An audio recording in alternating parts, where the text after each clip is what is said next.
And let's get to that. And that's part of the critique that you're making with Luigi Zingales' piece in the New York Times. Now, I have to say that, like, I think in his piece, he's saying two different things that are not. There seems to be a little bit of a sleight of hand that goes on here. It seems to me in his piece. I mean, on one hand, they're talking about. He's talking about two different things. The one is the idea that you shouldn't focus, or at least in terms of Berlusconi, the failure of his opponents was to focus so much on his character, but then there's also seems to be in Luigi's piece if you're not focusing on his character, then you actually should accept part of the policies. I mean, break it down for us what your critique is. I mean, because there's a little bit of a sleight of hand there that I thought was interesting, and you brought that out in your critique. So his hypothesis in his reconstruction of what happened in Italy with Berlusconi is that the reason for Berlusconi's power and strength was the fact that he was constantly attacked for his character flaws, so his misogyny, his scandals, also his corruption, his conflict of interest. And this demonization basically contributed to actually strengthen him, and also that there was a prejudicial opposition to everything that Berlusconi did. Now, I would agree with him about the fact that the insistence on the propaganda on his character didn't really work, so it didn't convince voters not to vote for him. But the idea that there was a prejudicial opposition to Berlusconi in the parliament, because this is how Zingales concludes, that Democrats in the Congress should now precisely try to cooperate with Trump.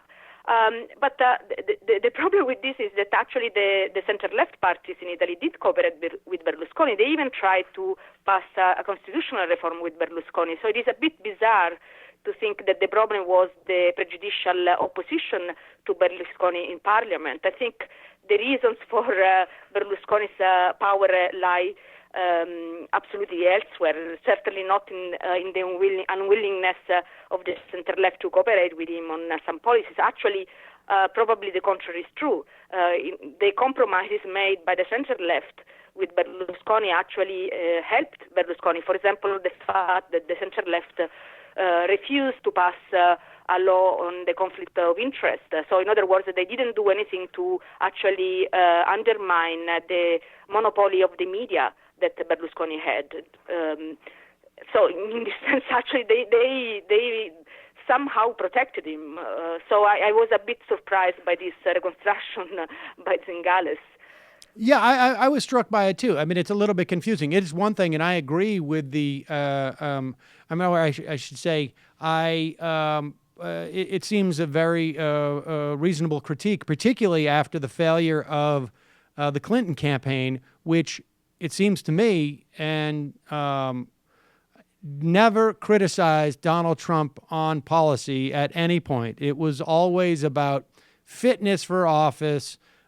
His misogyny, his racism, his xenophobia, all of which I think deserved critique, but there was never, and it seems to have been a strategy, and never an attempt to critique him on policy. So as, and certainly, Clinton had what I think still was for a Democratic presidential candidate, anyways. A very progressive platform.